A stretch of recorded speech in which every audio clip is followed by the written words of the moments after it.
மத்தேயு எழுதின சுவிசேஷம் 25ஆம் அதிகாரம் 6ஆம் வசனத்தில், மணவாளன் வருகிறார், அவருக்கு எதிர்கொண்டு போக புறப்படுங்கள் என்கிற சத்தம் உண்டாயிற்று. தீவட்டிகளை ஆயத்தப்படுத்தினார்கள். புத்தி இல்லாதவர்கள் புத்தி உள்ளவர்களை நோக்கி,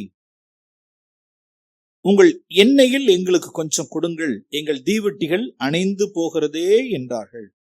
இந்த வார்த்தையை பாருங்க, எங்கள் தீவட்டி அணைந்து போகிறதே இருக்க. கொஞ்சம் இந்த வார்த்தையை பாருங்க. இப்ப 24:12 பாருங்க.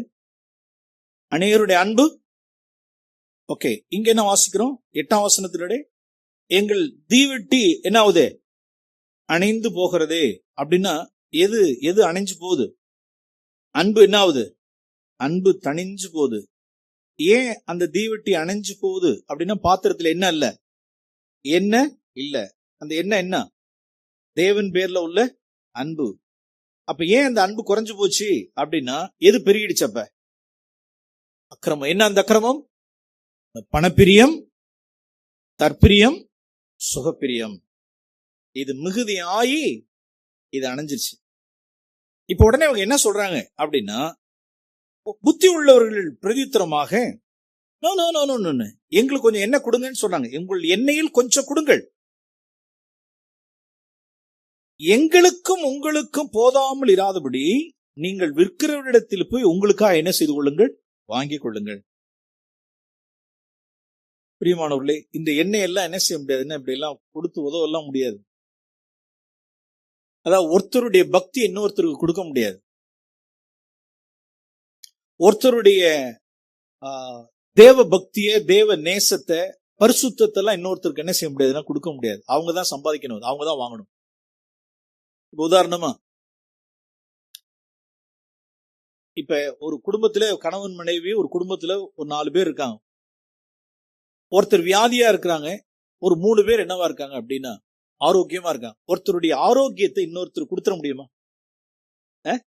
ஆரோக்கியத்தை கொடுத்துட முடியுமா? வியாதியா இருக்கிறவனுக்கு ஆரோக்கியத்தை கொடுத்துட முடியுமா? அப்படி கை கொடுக்கறதுனால, ஊதுறதுனால, அப்படி கட்டி பிடிக்கிறதுனால ஏதோ ஆரோக்கியத்தை கொடுத்துட முடியுமா? ஆனா வியாதியை கொடுத்துடலாமா இல்லையா? எதை கொடுத்துடலாம்? இப்ப இந்த கோவிட் பேஷண்ட் எல்லாம் பார்த்தோம்ல, அப்படின்னா முடிஞ்சு போச்சு, அவ்வளவு. எதை கொடுத்துடலாம்? வியாதியை கொடுத்துடலாம். ஆனா எதை கொடுத்துட முடியாது? சுகத்தை, ஆரோக்கியத்தை என்ன செய்ய முடியாது? கொடுக்க முடியாது. சம்திங். அதே போல ஒரு மனுஷன் தன்னிடத்தில் உள்ளதான பாவத்தை என்ன செஞ்சிடலாம்? ஈஸியா கொடுத்தலாம். பாவத்தை கொடுத்தலாம், அடுத்தவங்களுக்கு கொடுத்துடலாம். ஆனா பரிசுத்தத்தை என்ன செய்ய முடியாது? கொடுக்க முடியாது. அதான் சொன்னாங்க, எப்பா புத்தி உள்ளவர்கள் நீங்க நினைக்கிற மாதிரி எல்லாம் அப்படி எல்லாம் கிடையாது. எங்களுடைய எண்ணெய, இது நான் சம்பாதிச்ச தேவ என்னப்பா, நான் தேவனிடத்தில் பசிதாகமா இருந்து, நாங்க அந்தரங்கத்துல தேவனை தேடி, பணப்பிரியத்தை வெறுத்து, அக்கிரமத்தை வெறுத்து, தேவனை நேசிச்சு நேசிச்சு நேசிச்சு நாங்க சம்பாதிச்ச என்ன, அதை எப்படி உங்களுக்கு கொடுக்க முடியும்? நீ தான் வாங்கிக்கணும், நான் கொடுக்க முடியாது. நீங்க வேணா, உங்களுக்கு வாய்ப்பு இருக்கு. எங்க போங்க, எங்க போங்க, விற்கிறவரிடத்தில் போய் உங்களுக்காக என்ன செய்து கொள்ளுங்கள்? வாங்கிக் கொள்ளுங்கள். அருமையானவர்களே, அந்த டீலர்ஸ்ட தான் நான் போகணும். அந்த டீலரை மிஸ் பண்ணிட வேண்டாம். அந்த டீலரை, அந்த விற்கிறவர்களை நாம் என்ன செய்ய வேண்டாம்? நாம் சரியாய் நாம் இனம் காணுவோம். அல்டிமேட் டீலர் யார் அப்படின்னா, இப்ப நான் உங்களுக்கு புரியுற மாதிரி ஒரு காரியத்தை சொல்றேன். இப்ப இங்க உள்ளதான திருக்காட்டுப்பள்ளி பங்க்ல நம்மளுடைய வண்டிக்கு என்ன வேணும்? 2 வீலருக்கு என்ன வேணும் அப்படின்னா, பெட்ரோல் வேணும். என்ன கொடுக்காம வாங்க முடியாது சொல்லுங்க? காசு கொடுத்தா என்ன செய்யணும்? எண்ணெயை வாங்கணும். ஒரு 100 ரூபா கொடுக்குறோம், எண்ணெயை போடுறாங்க, டேங்கை ஃபில் பண்றாங்கன்னு வச்சுங்க. 100 ரூபா 200 ரூபா கொடுத்து டேங்க் ஃபில் பண்ணிட்டு நம்ம வர்றோம். பைசா கொடுத்து எண்ணெய் வாங்குவது போல இங்க வச்சிருக்கலாம். என்ன வச்சிருக்கலாம்? இங்க ஒரு இந்தியன் ஆயில் வச்சிருக்கலாம், ஒரு பாரத் பெட்ரோல்னு வச்சிருக்கலாம். ஓகே, ஆக்சுவலா அவங்க தான் தயாரிக்கிறாங்களா சொல்லுவாங்க. அவங்க யார்? அவங்க டீலர். அங்கேருந்து வரும், பாரத் பெட்ரோலியத்துல இருந்து ஒரு வண்டி ஒண்ணு வரும், வந்து இங்க என்ன செய்யும்? இங்க உள்ளதான இந்த சம்ப்ல நிரப்புவாங்க. இந்தியன் ஆயில் சோர்ஸ்ல இருந்து வரும், அவன் நிரப்புவாங்க. இவங்க யார் அப்படின்னா டீலர். ஒரிஜினல் ஓனர் எங்க இருக்காரு அப்படின்னா, பாரத் பெட்ரோலியம் ஒருத்தர் இருக்கிறார், இந்தியன் ஆயில் ஒருத்தர் இருக்கிறார், அவர் தான் ஒரிஜினல் சோர்ஸ். அவரு வந்து இங்க என்னத்தை கொடுக்கிறார் அப்படின்னா, எவ்வளவுதானே பங்க்ல கொடுத்துட்டு போறது போல நாம் போய் என்ன செய்ய வேண்டியதா இருக்கு அப்படின்னா, காசு கொடுத்து வாங்கணும். நாம் செலுத்த வேண்டிய பைசா என்ன? இந்த எண்ணெயை நீங்களும் நானும் வாங்கணும் அப்படின்னா, பிரியமானவர்களே, நாம் எதெல்லாம் நாம் சாக்ரிஃபைஸ் பண்ணணும், நாம் எதை காசா எதை இழக்கணும் அப்படின்னா, நம்மளுடைய சுயத்தை, நம்முடைய செல்ஃபை, நம்முடைய சுயத்தை, சுய மகிமையை, பெயர் பிரஸ்தாபத்தை, சுயத்தில் உள்ளதான அந்த இச்சைகளை, இதெல்லாம் சிலுவையில் அரைஞ்சு குரூசிஃபை பண்ணி நாம் என்ன செய்யணும் அப்படின்னா, அந்த எண்ணெயை நாம் வாங்கணும். அவங்கதான் டீலர்ஸ், அந்த டீலர்ஸ் தான் போகணும். அதை நான் மிஸ் பண்ணிடக்கூடாது. டீலர்ஸ் ஒரு குடும்பத்துக்குள்ளே நிறைய பேர் டீலர்ஸ் எல்லாம் இருப்பாங்க. மனைவிக்கு புருஷன் டீலரா இருக்க முடியும், புருஷனுக்கு மனைவி டீலரா இருக்க முடியும், ஒரு மாமியார் ஒரு வீட்டுல டீலரா இருக்க முடியும், ஒரு மருமக ஒரு மாமியாருக்கு டீலரா இருக்க முடியும். எஸ், சபையில ஒரு சகோதரன் இன்னொரு சகோதரனுக்கு டீலரா இருக்க முடியும். நாம் என்ன செய்யல அப்படின்னா, அவங்களெல்லாம் சரியா நாம் இனங்காண விட்டுட்டோம். அவர்களெல்லாம் நாம் என்ன செஞ்சிட்டோம் அப்படின்னா, அவர்களோடு வழக்காடிட்டு இருக்கோம், சண்டை செஞ்சுக்கிட்டு இருக்கோம். அவர்கள் தான் நம்மளோட டீலர்ஸ். அவர்கள் தான் நம்மளை யாரெல்லாம் நம்மளை பிழிகிறார்களோ, யாரெல்லாம் நம்மளை நசுக்குகிறார்களோ, யாரெல்லாம் நம்மளை பிரேக் பண்றாங்களோ, அவர்கள் எல்லாரும் உங்களுக்கு டீலர்ஸ். அந்த இடத்துல நாம் என்ன செய்யணும்? நம்மளோட சுயத்தை சாக்ரிஃபைஸ் பண்ணிடுங்க. சுயத்தை சாக்ரிஃபைஸ் பண்ணிடுங்க. என்னை நீங்க சம்பாதிப்பீங்க. ஜீசஸ் கிரைஸ்ட காண்பிச்சு நான் முடிக்க விரும்புகிறேன். ஜீசஸ் எப்படி என்னை சம்பாதிக்கிறார் பாரு. இயேசு எப்படி இந்த ஓமைகள் எல்லாம் சொன்னது யாரு? இதெல்லாம் இயேசு சொன்ன ஓமை. அவருடைய வாழ்க்கையில அதெல்லாம் பார்த்தத ஓமையா சொன்னார் பாரு. எபிரேயர் புஸ்தகம் 12ஆம் அதிகாரம், எபிரேயர் புஸ்தகம் 12ஆம் அதிகாரம் ஒரு 4 வசனங்களை நாம் எடுத்துக்கொள்வோம். எபிரேயர் புஸ்தகம் 12ஆம் அதிகாரம் 4ஆம் வசனம். பாவத்திற்கு விரோதமாய் போராடுகிறதில், பாவத்திற்கு விரோதமாய் போராடுகிறதில் இரத்தம் சிந்தப்படத்தக்கதாக நீங்கள் எதிர்த்து நிற்கவில்லையே. பாவத்திற்கு விரோதமாய் போராடுகிறதில் இரத்தம் சிந்தப்படத்தக்கதாக எதிர்த்து நிற்கணுமா? பாவத்துக்கு விரோதமாய் போராடுறதுல ரத்தம் சிந்தணும். ஓகே, ரத்த சிந்தினவரை ஒருத்தரை பார்ப்போம். லூக்கா எழுதின சுவிசேஷம் 22ஆம் அதிகாரம் 44ஆம் வசனம். இயேசு என்ன செய்யறாரு அப்படின்னா, கிட்டத்தட்ட கெத்செமனேயில் ஜெபம் பண்ணி கொண்டிருக்கிறார். இன்னொரு ஒரு சில மணி நேரங்களில், ஒரு சில மணி நேரத்துல யூதாஸ் காட்டி கொடுக்கும்படிக்கு ரோமிய போர் சேவர்களோடு கூட வரப்போறான். ஆசாரியர்களோடு கூட ரோமிய போர் சேவர்களோடு கூட வரப்போகிறான் கெத்செமனேக்கு. கெத்செமனேல அவர் ஜெபம் பண்ணுகிறார். 44ஆம் வசனம், லூக்கா 22:44. அவர் மிகவும் வியாகுலப்பட்டு அதிக ஊக்கத்தோடே, நான் அந்த ஜெபத்தை அப்படின்னு அந்த வசனத்தை சற்று மாற்றி வாசிக்கிறேன். அவர் மிகவும் வியாகுலப்பட்டு அதிக ஊக்கத்தோடே பாவத்திற்கு விரோதமாய் போராடும்படிக்கு. இந்த ஜெபத்துல என்ன, அவர் அதிக ஊக்கத்தோட ஜெபம் பண்ணினார், வியாகுலத்தோட ஜெபம் பண்ணாருன்னா இந்த ஜெபத்துல என்ன நடந்துகிட்டு இருந்துச்சு? மினிமம் 1 hour அவர் என்ன பண்ணிட்டு இருந்தார்? 1 மணி நேரமாவது உங்களால் நீங்கள் விழித்திருக்க கூடாதுன்னு சொன்னாரு. அந்த 1 hour அந்த ஜெபம் வியாகுலப்பட்டு அதிக ஊக்கத்தோடே, எதற்கு விரோதமாய் அப்படின்னா பாவத்திற்கு விரோதமாய் போராடினது நிமித்தம். பாவத்திற்கு விரோதமாய் போராடி ஊக்கமாய் ஜெபம் பண்ணியதனுடைய நிமித்தம் அவருடைய சரீரத்தில் உள்ளதான இரத்த நாளங்கள் வெடித்து, அவருடைய சரீரத்தில் உள்ள இரத்த நாளங்கள் எல்லாம் வெடித்து இரத்தத்தின் பெருந்துளிகளாய் தரையில் விழுந்தது. ஆமென், அல்லேலூயா. What a saviour, what a saviour. அந்த 1 மணி நேரம் உள்ளான போராட்டம் என்ன? வேதம் என்ன சொல்லுது அப்படின்னா, ரத்தம் சிந்தத்தக்கதாக, ரத்தம் சிந்தத்தக்கதாக. அந்த எபிரேய ஆக்கியோன் கரெக்டா சொல்றார், இயேசுவை நினைத்துக் கொள்ளுங்கள், பாவிகளால் செய்யப்பட்ட விபரீதங்களை சகித்த, பாவிகளால் செய்யப்பட்ட விபரீதங்களை சகித்த இயேசுவை நினைத்துக் கொள்ளுங்கள். அவர் பாவத்துக்கு விரோதமாய் போராடுகிறதில் இரத்தம் சிந்தினார். அப்ப அந்த கெத்செமனேயில் அவர் 1 மணி நேரம் அவர் போராடின போராட்டம், ஆண்டவரே சீக்கிரமா செய்யின்னு சொல்லிட்டு அனுப்பிச்சிட்டார் ஜூடாஸ. சீக்கிரமா செய், நீ செய்யறது சீக்கிரமா செய் மேன். இப்ப உள்ளார போராட்டம். யாராவது பிசாசோட குடும்பம் பண்ண முடியுமா? ஒரு கேள்வி. பிசாசோட யாரோ குடும்பம் பண்ண முடியுமா? ஜீசஸ் ஒரு வார்த்தை சொன்னார், பின்னால பாருங்க. யோவான் எழுதின சுவிசேஷம் 6ஆம் அதிகாரம். யோவான் எழுதின சுவிசேஷம் 6ஆம் அதிகாரம். கிட்டத்தட்ட ஒரு 2 வருஷ காலம், 2 வருஷத்துக்கு மேல அவர் யாரோட குடும்பம் பண்ணார் அப்படின்னா, ஜீசஸ் அவருடைய 3 வருட மணவாளன் மணவாட்டி தம்முடைய சீஷர்களோடு கூட இருந்த அந்த உறவுல 70ஆம் வசனத்தில் வாசிக்கிறோம். யோவான் எழுதின சுவிசேஷம் 6ஆம் அதிகாரம் 70ஆம் வசனம். இயேசு அவர்களை நோக்கி, 12 உங்களை நான் தெரிந்து கொள்ளவில்லையா? உங்களுக்குள்ளும் ஒருவன் பிசாசா இருக்கிறான். One of you is a devil. உங்களுக்குள்ளும் ஒருவன் பிசாசா இருக்கிறான் அப்படின்னா, 3 வருஷ ஜீவியத்தில் சீஷர்களோடு கூட உண்டான ஐக்கியத்தில் 3 வருஷத்துல கிட்டத்தட்ட இந்த யோவான் அதிகாரம் 6ஆம் அதிகாரம் கிட்டத்தட்ட ஒரு 1.5 வருஷம் ஆயிருக்கும்னு நினைக்கிறேன். சரித்திர ஆராய்ச்சியாளர்கள் சொல்றது 6ஆம் அதிகாரம் கிட்டத்தட்ட ஒரு 1.5 வருஷம் முடிஞ்சிருச்சு. இப்ப மீதி இருக்கிறது 2 வருஷம். 2 வருஷம் இப்பயே ஸ்டார்ட் ஆயிடுச்சு. எப்படி அப்படின்னா, யோசிச்சு பாருங்க, பிசாசோட ஒருத்தவங்க இருக்க முடியுமா? இயேசு நம்மை போல் எல்லா வகையிலும் சோதிக்கப்பட்டார். இயேசு நம்மை போல் எல்லா வகையிலும் சோதிக்கப்பட்டார். உங்களுக்குள் ஒருவன் பிசாசா இருக்கிறான். கிட்டத்தட்ட ஒரு 2.5 வருஷம் பிசாசோட என்ன செஞ்சிருக்கிறார்?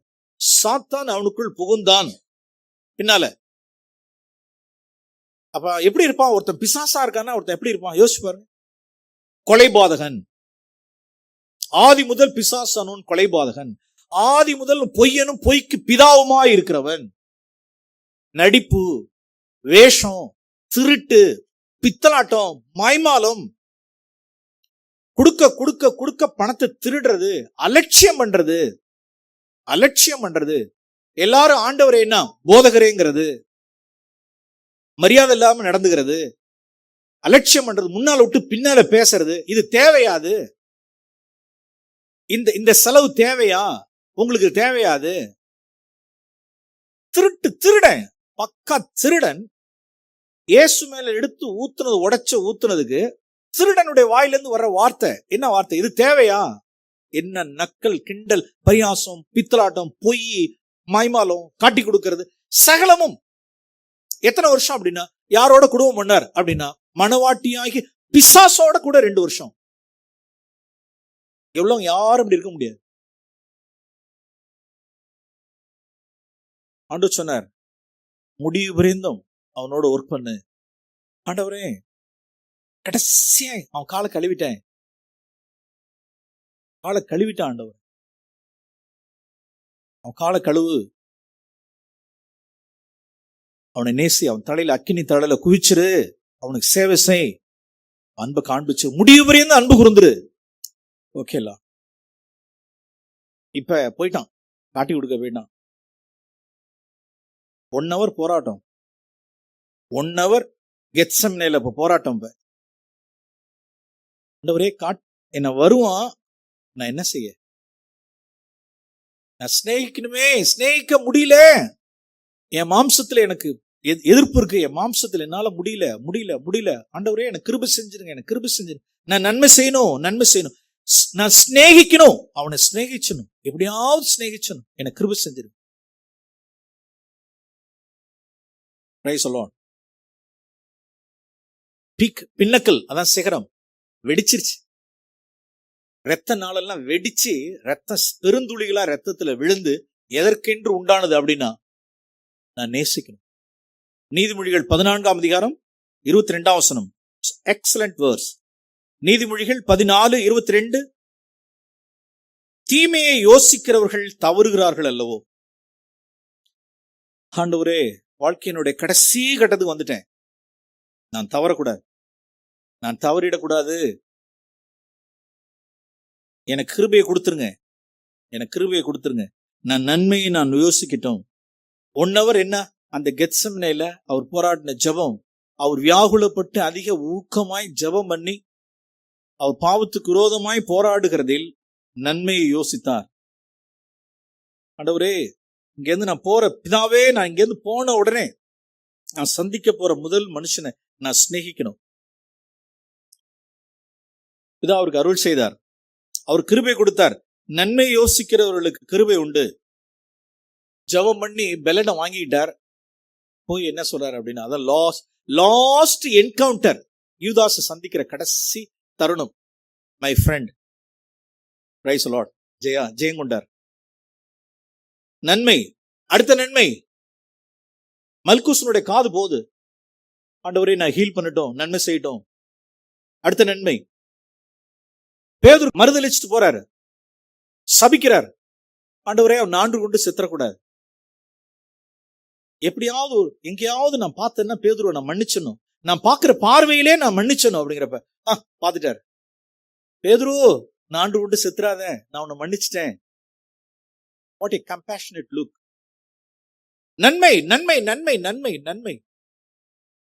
ஆண்டவரே, என்ன பரிசுத்த ஆவியினால் என்னை அபிஷேகம், கிருபை கொடுத்துருங்க, கிருபை கொடுத்துருங்க. என் பாத்திரத்தில் தேவ அன்பினால் என் பாத்திரத்தை நிரப்போம். என்னுடைய பாத்திரத்தை தேவ அன்பினால் நிரப்பும். நேசிக்கிற ஸ்நேகத்தினால் இந்த சத்ருவை நான் சிநேகிக்கட்டும். உம்மை நேசிக்கிற நேச தழலால், அந்த அக்கினியினால், அந்த அன்பினால், அந்த எண்ணெயினால் மல்குஸ்னுடைய காதை ஆண்டவரை நான் ஹீல் பண்ணட்டும். உம்மை நேசிக்கிற நேச தழலுடைய அக்கினினால், அந்த அன்பினால், அந்த எண்ணெயினால் பேதுருவை நான் மன்னிக்கிட்டோம். Praise the Lord. He is our hero. வாலிப பிள்ளைகள், உங்களுடைய ஹீரோ யாரு? நீங்க வச்சிருக்கீங்க உங்களுடைய ஸ்மார்ட் போன்ஸ்ல ஹீரோ எல்லாம் வச்சிருக்கீங்க. கஸ்மாலத்தையும் சாக்கடையும் வச்சிருக்கிறார்கள். ஆர் தே ஒரு ஹீரோஸ்? பாவத்திற்கு விரோதமாய் போராடுகிறதற்காக அவனை நேசிக்கணும், நன்மை செய்யணும், போராடுறான். ரத்த நாள வெடிச்சு ரத்த சிந்தினார். இப்படிதான் பாத்திரத்துல நாம் என்ன செய்யணும்? யார் டீலர்? Judas dealer. ஜூடாஸ் தான் டீலர். அல்டிமேட் டீலர் யார் அப்படின்னா, என்னை கொடுத்தவர் யாருன்னா கிடைச்சார். த்ரூ யார் மூலமாய் அப்படின்னா, இந்த ஜூடாஸ் மூலமாய், இந்த பேதுரு மூலமாய், இந்த ஆசாரியர்கள் மூலமாய், நசுக்குகிறவர்கள், சிலுவையில் அறைகிறவர்கள், அவமானப்படுத்துகிறவர்கள், சிறுமைப்படுத்துகிறவர்கள், இது எல்லா சோர்சஸ்க்கும் பின்னாலே மேல ஒருத்தர் இருக்கிறார். அவர் தான் நமக்கு டீலர். அவர் தான் என்னை தருகிறவர். நான் உனக்கு என்ன தர்றேன்? மன்னிக்க, நேசிக்க, அன்பு கூற உனக்கு நான் என்ன தரேன்? Come to me, come to me. பிரியமானவர்களே, இதுவே ஜீசஸ் எப்படி புத்தி உள்ளவராய் மணவாளனாய் இருந்தாரோ, புத்தி உள்ள மணவாட்டியா இருக்க நம்மை அழைக்கிறார். அவர் தாம் பாத்திரத்தில் எண்ணெய் சேர்த்ததுனாலதான் இந்த ஓமையை அதெல்லாம் சொல்ல முடிஞ்சிச்சு. நான் எப்படி என்னை சம்பாதிச்சேன்? மணவாட்டியே, நான் எப்படி என்ன சம்பாதிச்சேன்னு சொல்லு. நான் யாரை கொண்டு நான் என்ன சம்பாதிச்சேன்? எனக்கு என்ன தேவைப்படுறப்பெல்லாம் நான் யார்கிட்ட போனேன்? எனக்கு என்ன தேவைப்படுறப்பெல்லாம் நான் யார்கிட்ட போனேன்? என் பிதாவிடத்துல கதறினேன். பலத்த சத்தத்தோடும் கண்ணீரோடும் விண்ணப்பம் வேண்டுதல் செஞ்சேன். என் பிதா என்னுடைய பாத்திரத்தை நிரப்பினார், தேவ அன்பினால் நிரப்பினார். சத்ருவை சிநேகிக்க முடிஞ்சிச்சு, சத்ருவனுடைய கால கழுவ முடிஞ்சிச்சு, சத்ருவை சிநேகிக்க முடிஞ்சிச்சுன்னு சொன்னார். This is the way of life. கர்த்தரிடத்தில் ஒப்பு கொடுத்து ஜெபம் பண்ணுவோம். பிரியமானவர்களே, தீவெட்டியில் மேன்மை பாராட்ட வேண்டாம். தீவெட்டி எரியுறதுன்னு சொல், நீதியில மேன்மை பாராட்ட வேண்டாம். உள்ளார அன்பு இல்ல அப்படின்னா, தேவனை நேசிக்கிற ஸ்நேகம் இல்ல அப்படின்னா, அந்த ஆயில் இல்ல அப்படின்னா, அந்த அன்பு இல்ல அப்படின்னா, சத்ருவை சிநேகிக்கவே முடியாது. மாமியாரை நேசிக்க முடியாது, மருமகளை நேசிக்க முடியாது, புருஷனை சிநேகிக்க முடியாது, சகோதரனை சிநேகிக்க முடியாது. ஈஸியா அஃபண்ட் ஆயிடுவோம், ஈஸியா இடல் அடைஞ்சிருவோம். பொறாமை மேலோங்கும், மாய்மாலம் மேலோங்கும், சிற்றின்ப பிரியம் மேலோங்கும், உலக அன்பு மேலோங்கும். வேண்டாம், தேவபக்தியினுடைய வேஷம் வேண்டாம். வெலனை மறுதலிச்சிட வேண்டாம். புத்தி இல்லாத கண்ணியாய் போட வேண்டாம். மணவாளன் வர தாமதிக்கிறது நல்லது. தகப்பனே, அந்தரங்கத்தில் நான் பாத்திரத்தில் எண்ணெய் சேர்க்கட்டும், நிக்கத்தக்கதாக, ஏற்றுக்கொள்ளத்தக்கதாக கிருபை செய்யுங்க ஆண்டவர். தேவ அன்பினால் பாத்திரத்தை எண்ணெயால் நிரப்புங்க ஆண்டவர். எல்லா தாழ்ச்சி, அன்பு தாழ்ச்சி எல்லாம் உம்முடைய நாமத்திலே மறைந்து போவதாக. தங்களுடைய ஆண்டவரே, உம்மிடத்தில் சென்று ஆண்டவரே தாழ்த்தி அன்புக்காக கதறட்டும் ஆண்டவர்.